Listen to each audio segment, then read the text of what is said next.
बिस्मिल्लाहिर्रहमानिर्रहीम। Welcome to research pedia channel. दोस्तों, आज हम एक नया concept sampling distribution of sample mean इसके हवाले से डिस्कशन करेंगे कि ये होती क्या है और इसकी कैलकुलेशन कैसे की जाती है, कौन से स्टेप्स इन्वॉल्व हैं sampling distribution of sample mean को कंप्यूट करने के हवाले से, और ये किस तरह से आपकी सैम्पलिंग एरर को रिड्यूस करती है बल्कि पूरी तरह से ख़त्म कर देती है। तो इस पूरी वीडियो के कॉन्टेक्स्ट में हम 3 वीडियोस को जो हैं इस कॉन्सेप्ट के एलेबोरेशन के लिए यूज़ करेंगे। ठीक है, इसमें हम sampling distribution of sample mean का मीनिंग और डेफिनेशन डिस्कस करेंगे। कौन कौन से स्टेप हैं जिनकी मदद से sampling distribution of sample mean जो है वो कंप्यूट की जाती है। इसमें हम प्रैक्टिकल एग्जांपल्स को लेकर चलेंगे और कुछ और प्रैक्टिकल एग्जांपल एक्सेल की मदद से करेंगे। सबसे पहले है जी कि सैम्पलिंग डिस्ट्रीब्यूशन सैम्पल मीन होता क्या है। Sampling distribution of sample mean जो है ये एक तरह की प्रोबेबिलिटी डिस्ट्रीब्यूशन है जिसमें तमाम पॉसिबल जो सैम्पल्स हैं किसी भी पॉपुलेशन के with a given sample size उन पर ये मुश्तमिल होती है। बेसिकली आप करते ये हैं कि आपके पास जो पॉपुलेशन है उसके जितने भी पॉसिबल सैम्पल बन सकते हैं वो आप बनाते हैं, उनके मीन निकाल लेते हैं और उन मीन्स की बेस पे प्रोबेबिलिटी डिस्ट्रीब्यूशन बना लेते हैं। तो ये बन जाती है sampling distribution of sample mean.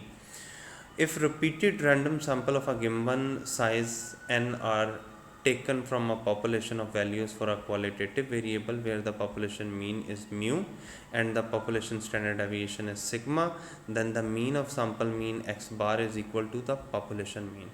Basically होता ये है कि जब आप एक पॉपुलेशन में से गिवन साइज़ के अकॉर्डिंगली जो है वो सैम्पल्स बना लेते हैं और उनकी बेस पे अगर आप उन सैम्पल का मीन निकालते हैं तो वो exactly equal to population mean आएगा, यानी म्यू के इक्वल आ जाएगा।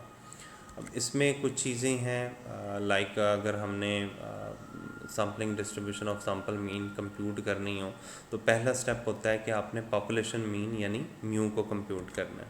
सेकंड स्टेप है कि आपने नंबर ऑफ़ सैम्पल्स जो हैं वो इस फार्मूले की मदद से फाइंड आउट करने हैं कि आपकी पॉपुलेशन के एक स्पेसिफिक सैम्पल साइज़ के अकॉर्डिंगली कितने नंबर ऑफ़ सैम्पल्स जो हैं वो बन सकते हैं। NCN is equal to n factorial divided by small n into capital N minus small n factorial। Large n से मुराद जो है वो बेसिकली पॉपुलेशन का साइज़ है, स्मॉल n से मुराद जो है वो सैम्पल का साइज़ है। स्टेप नंबर 3 में आपने प्रिपेयर करने होते हैं वो पेयर्स। बेसिकली जो स्टेप नंबर 2 है इसमें नंबर ऑफ़ सैम्पल्स पेयर्स जो हैं वो फाइंड आउट होते हैं। तो स्टेप नंबर 3 में उन पेयर्स की फॉर्मेशन स्टार्ट हो जाती है।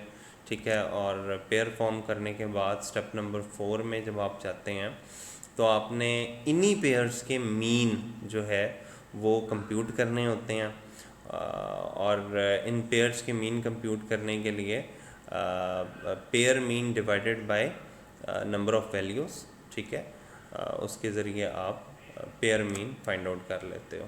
तो मीन ऑफ ईच पेयर का sigma divided by number of sample, इसके ज़रिए मीन ऑफ सैम्पलिंग डिस्ट्रीब्यूशन आप फाइंड आउट कर लेते हो। स्टेप नंबर 5 है calculate the probability distribution of each repeating mean of pair. Then है जी आखिर में आप सैम्पलिंग एरर निकालते हो और ये होपफुली ज़ीरो जो है वो आती है।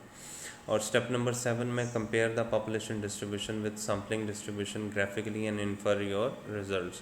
आप पॉपुलेशन की डिस्ट्रीब्यूशन भी बनाते हो और सैम्पलिंग डिस्ट्रीब्यूशन भी बनाते हो और देखते हो कि दोनों में से कौन ज़्यादा बेल शेप्ड फॉर्म में दिखाई दे रही है।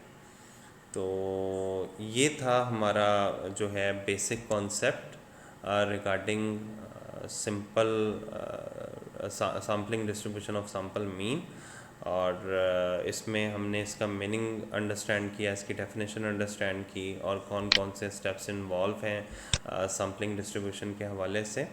नेक्स्ट वीडियो में हम जो है एक प्रैक्टिकल एग्जांपल लेंगे जिसमें हम sampling distribution of sample mean को इन्हीं स्टेप्स की मदद से कंप्यूट करेंगे।